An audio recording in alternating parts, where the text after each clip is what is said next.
pessoal, eu sou o Rodrigo Tudo bem? Eu sou o Celso. e hoje a gente vai falar de um dos nós do trânsito que atormenta as pessoas. Muito, Muito. muito. Eu, inclusive, Muito. quando começo a pensar nisso, eu fico muito estressado. Isso. A gente vai falar do estresse, né? Que pode ser com S mudo e sem o E no final, ou pode ser assim, aportuguesado. A gente prefere assim, afinal estamos em solo brasileiro. Isso aí. Aliás, a expressão, sei lá, a gente ouve, eu pelo menos conheci, a primeira vez que eu ouvi falar em estresse, eu ouvi escrito em inglês e fiquei com a impressão que, pô, mais uma invenção americana, mais uma invenção. Pode ser, pode ser. Tem um modismo em relação ao estresse? Ou é só um nome novo É que eu para acho uma que... coisa que sempre existiu?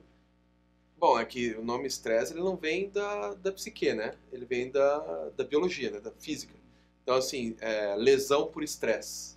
Quer dizer que Esforço, teu fez osso muito ficou esforço, assim e uma hora desgastou. ele quebrou, né? Mas não é... É que assim, o mundo é muito estressante hoje, mesmo. Né? Então, na virada do século XIX para o XX, já detectaram isso. Pô, o mundo tá ficando muito esquisito, muito, né? Tanto que tem aquele documentário que eu até recomendo, aquele Nós que Aqui Estamos por Vós Esperamos, né? Que é um documentário muito bacana e que ele mostra já o início do Fordismo, né? Onde você só fazia uma coisa. E você lembra do Charles Chaplin lá, os tempos modernos e tal. E a coisa só foi piorando, né? Então hoje você trabalha mais tempo, porque, por exemplo, ontem estava eu na casa dos meus pais, na casa do meu pai, comendo a feijoada, e a minha aluna estava no celular, me perguntando. Domingo, ontem era domingo, você não sabe disso, mas nós sabemos. Ontem era domingo, estava na casa do meu pai, comendo uma feijoada, e estava respondendo a aluna, né? Me incomoda? Claro que não, a aluna é bacana, tinha uma dúvida interessante, me orientando de mestrado, né? Não tem problema, mas eu estou trabalhando mais. Muito mais. Por causa da tecnologia, que nesse caso te trouxe essa oportunidade de... E aí você não soube separar ou não quis separar. Você gosta do que faz. E daí Isso, os workaholics é bem nesse isso. caso eu nem quis separar mesmo, mas eu estou trabalhando. Né? Aí você, além do trabalho, você tem uma vida movimentadíssima de ir e vir. Daí entra o trânsito. Só que o ir e vir, que antes era tão simples, se você pensar século XIX, as cidades, a maioria delas, tirando no século XIX, tirando o Rio de Janeiro, Salvador e um pedaço de São Paulo, elas eram muito pequenas, né? Curitiba é uma província. Você conseguia andar a pé, né? Tipo, ia daqui ali tranquilamente. Agora, você não pode mais, tem que pegar um carro. Então, é difícil uma pessoa morar a menos de 10 quilômetros do seu trabalho. Eu vi isso numa estatística brasileira. Então, pô, 10 quilômetros é o carro. Você pode ir a pé? Pode, mas quanto tempo você vai gastar? Né? E se for para o transporte coletivo, daí tem outros... Não, mas ainda fontes de estresse. assim é o estresse. Né? Você tem que estar no ponto na hora correta, senão o ônibus vai passar.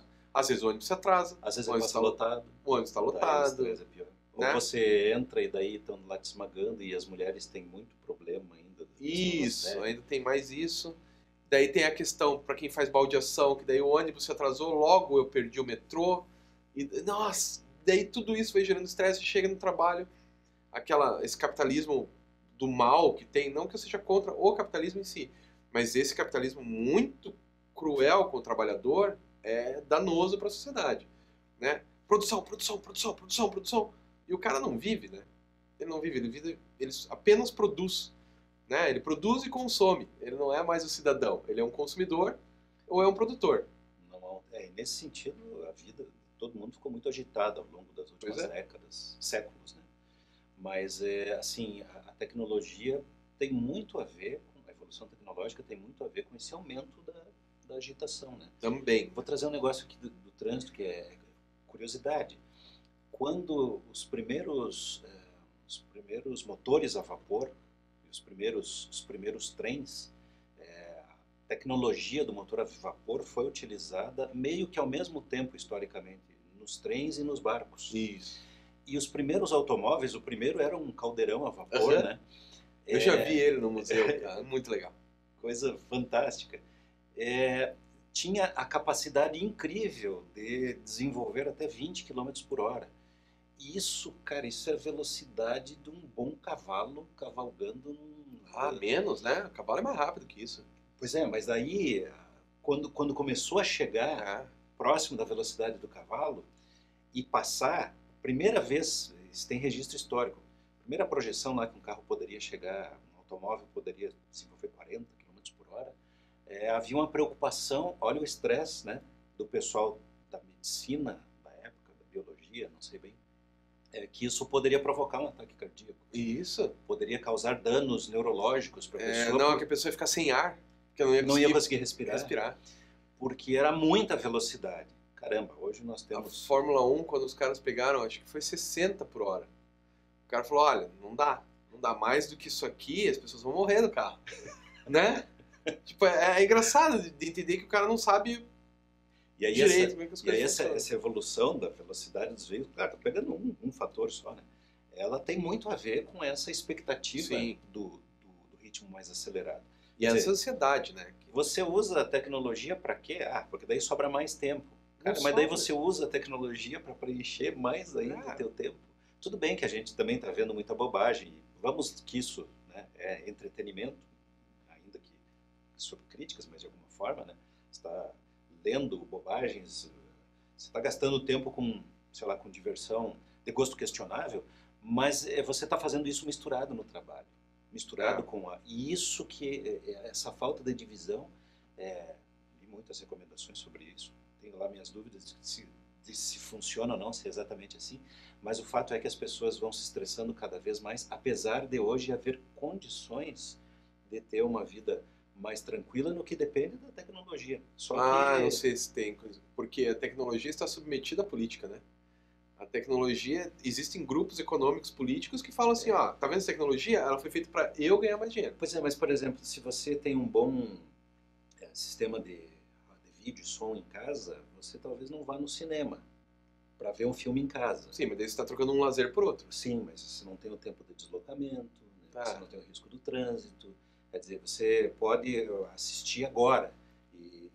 E as tecnologias todas se completam, não é um DVD que você pega na locadora. Sim, né? sim. Você nem precisa mais ir lá, você aluga num sistema online. Então, nesse sentido, eu quero dizer que há possibilidades de você levar uma vida com menos movimentação, até o ponto em que a movimentação é sinônimo de estresse, né? Mas a gente não faz isso. E se faz o tempinho que sobra, daí você vai dar uma olhada no e-mail, daí você vai ver os trabalhos que chegam. Tem aquela piadinha, né, do patrão, né, que chega com uma Ferrari novinha no trabalho. E daí chega um empregado. Doutor, bonita esta Ferrari. Pois é, Joãozinho. Se você trabalhar bem, se você fizer hora extra, se você trabalhar com afinco mesmo, ano que vem eu troco ela. Puxa vida. É isso. A expectativa de que você vai poder comprar um dia. Não vai comprar. Aliás, nós que aqui estamos por nós esperamos, tem essa história também. Não em forma de piada, mas é isso aí. O capitalismo ele faz com que você se estresse para o patrão ganhar mais. E não para você ganhar mais. E o triste é que não existe uma fórmula que satisfaça a todos ou que seja justa, né? Se for olhar para as outras opções, todas têm problemas.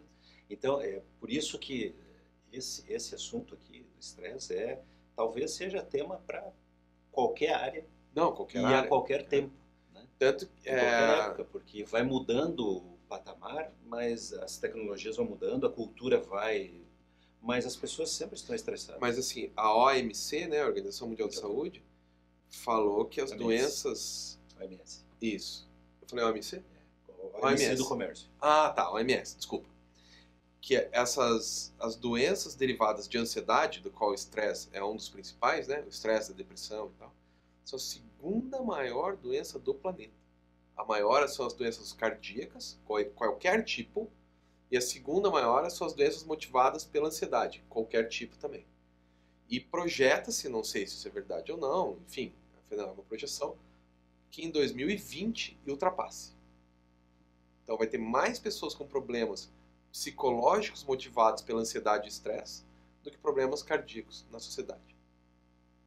Que coisa. É complicado. E quando se fala em estresse, isso também são dados do OMS, o trânsito é uma fonte cada vez mais importante de estresse, porque não é só a questão da violência, que o cara ficou tetraplégico ou morreu. Tem o estresse do dia a dia. Tem outras doenças motivadas pelo trânsito que não são tão aparentes. Isso mesmo. O estresse é a principal delas. Demoram a aparecer ou ser identificadas É. como tal, né? Mas faça as contas. Quanto tempo você leva hoje para um trajeto aí, tipo, de casa para o trabalho? E quanto tempo você levava para fazer esse mesmo trajeto há 5 anos atrás? Ou há 20 anos atrás. Ou há 20 anos atrás? É evidente. E assim, a tendência é piorar. A não ser que daí, né, nesse sentido, talvez a tecnologia nos ajude. Você não precisa mais ir até o local de trabalho, que você pode fazer remotamente. Né?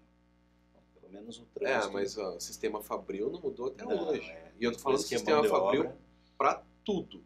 Inclusive, eu que dou aula, eu estou aqui e meus alunos sentados como uma fábrica.